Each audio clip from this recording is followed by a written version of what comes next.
Hello everyone. आज का हमारा क्वेश्चन है न्यूक्लियाई चैप्टर पे।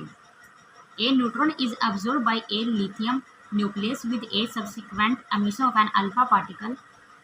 Right the corresponding nuclear reaction, calculate the energy release in this reaction. इस क्वेश्चन में क्या है कि हमारे पास एक लिथियम का एक न्यूक्लियस है, ठीक है, और हमने क्या किया, न्यूट्रॉन को अगर उसके बाद उसको न्यूट्रॉन क्या है एब्जॉर्ब कर रहा है, ये वाला न्यूक्लियस इस न्यूट्रॉन पार्टिकल को एब्जॉर्ब कर रहा है। उसके बाद हमारे पास एमिशन किसका हो रहा है, अल्फा पार्टिकल का, ठीक है। और न्यूक्लियर रिएक्शन हमें इसके कोरस्पॉन्डिंग न्यूक्लियर रिएक्शन को बनाना है कैसे, ये हमारे पास डाटा गिवन है, ठीक है। तो किस टाइप से करते हैं हम इसको, देखो अब सबसे पहले हमारे पास लिथियम, हमारे पास एक न्यूक्लियस है जो गिवन है 3, 6 इसका एटॉमिक नंबर है और 6 है इसका मास नंबर, ठीक है। उसने कौन सा पार्टिकल ऑब्जर्व किया, न्यूट्रॉन। न्यूट्रॉन को हम कैसे लिखते हैं, 0, 1 से, ठीक है। 0 इसका एटॉमिक नंबर होता है, मास नंबर इसका 1 होता है। तो उसके बाद हमारे पास कौन सा पार्टिकल निकला, अल्फा पार्टिकल। ये देखो अल्फा पार्टिकल, अल्फा पार्टिकल कैसे लिखते हैं हम, हीलियम पार्टिकल से 2 और 4 से, ठीक है। 2 एटॉमिक नंबर है, 4 मास नंबर है। तो अब देखो किसी भी न्यूक्लियर रिएक्शन के अंदर एक चीज़ हमें ध्यान रखनी है, कोई भी न्यूक्लियर रिएक्शन है हमेशा उसके अंदर चार्ज और मास दोनों ही कंजर्व्ड होती हैं, लेफ्ट में भी राइट में, यानी कि रिएक्टेंट और प्रोडक्ट दोनों का हमारे पास ये कंजर्व्ड क्वांटिटी होनी जरूरी है। अब यहाँ पे देखो ये 3 हमारे पास एटॉमिक नंबर है, ये 2 क्या है, मतलब ये भी एटॉमिक नंबर है, तो ये कंजर्व नहीं हुआ, इसका मतलब इसके साथ कोई ना कोई पार्टिकल का एमिशन हुआ होगा। वो कौन सा पार्टिकल होगा, जिसका एटॉमिक नंबर 1 होगा, ठीक है। अब देखो यहाँ पे मास नंबर 6 + 1 7 है, यहाँ पे 4 है, इसका मतलब कोई ऐसा हमारे पास मतलब न्यूक्लियाई है जिसका क्या है, मास नंबर भी इसके अकॉर्डिंग 7 यानी कि हमारे पास 3 होना चाहिए, यानी कि 3। तो कौन सा होता है, वो होता है हाइड्रोजन, यानी कि हाइड्रोजन का एक आइसोटोप है ना। जैसे हाइड्रोजन 1, 2, ये हाइड्रोजन 1, 3, ये दोनों आइसोटोप्स होती हैं। आइसोटोप्स मतलब एटॉमिक नंबर इनका सेम होता है और मास नंबर इनका डिफरेंट होता है। तो उसके साथ हमारे पास एक एनर्जी भी होती है जिसे हम मान लेते हैं Q, ठीक है, एनर्जी रिलीज हो रही है Q। अब ये Q क्या है, देखो Q वैल्यू ऑफ रिएक्शन क्या होती है कि हमारे पास एक्स्ट्रा एनर्जी रिलीज होती है इसके अंदर जब भी हमारे पास इस टाइप की न्यूक्लियर रिएक्शन होती है, ठीक है। Q वैल्यू अगर मान लो इसके बारे में अगर मैं बताना चाहूँ तो Q वैल्यू अगर पॉजिटिव हुई किसी भी रिएक्शन के अंदर, तो इसका मतलब ये हुआ यहाँ पे एनर्जी रिलीज होगी, एनर्जी रिलीज होगी, ठीक है। और इस टाइप की रिएक्शन को क्या बोलते हैं, एक्सोर्जिक रिएक्शन, एक्सोर्जिक रिएक्शन।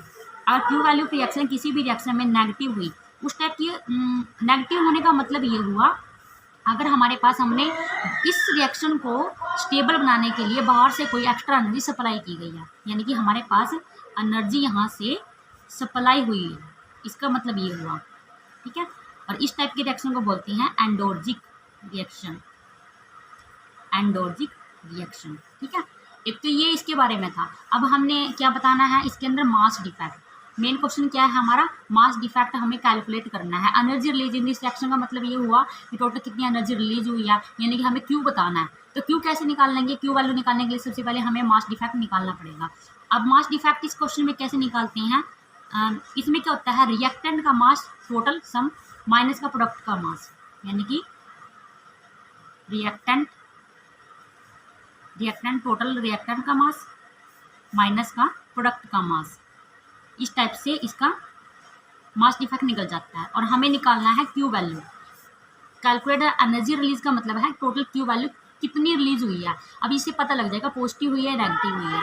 अब देखो डेल्टा M, यानी कि रिएक्टेंट को ना लिथियम है, साथ में एक हमारे पास न्यूट्रॉन पार्टिकल है, तो ये ले लो 6.01512 U प्लस हमारे पास 1.08665 U, ठीक है।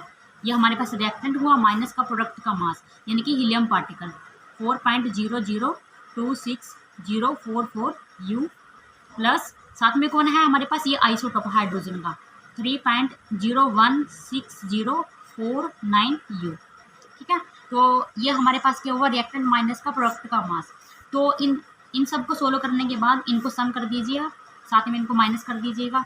तो टोटल सम करने के बाद इसका क्वेश्चन का आंसर क्या आएगा, 0.00513 U, ठीक है। अब इस एनर्जी को हमने मिली इलेक्ट्रॉन वोल्ट में कन्वर्ट करना है, तो हम ऐसे कैसे करेंगे, इसको कन्वर्ट करने का एक ही फॉर्मूला है, लास्ट में कर देते हैं। एनर्जी एनर्जी रिलीज्ड, यानी कि हमारे पास क्यू वैल्यू ऑफ रिएक्शन कैसी आएगी, 0.00538 मल्टीप्लाई 931 मिली इलेक्ट्रॉन वोल्ट। इसे मल्टीप्लाई करना होता है हमेशा मिली इलेक्ट्रॉन वोल्ट में कन्वर्ट करने के लिए, यानी कि हमारे पास इसको मल्टीप्लाई कीजिएगा, टोटल हमारे पास कितना आंसर होगा कैलकुलेट करने के बाद 4.78 milli electron volt. Hope so आपको ये क्वेश्चन समझ में आया होगा। Thank you so much.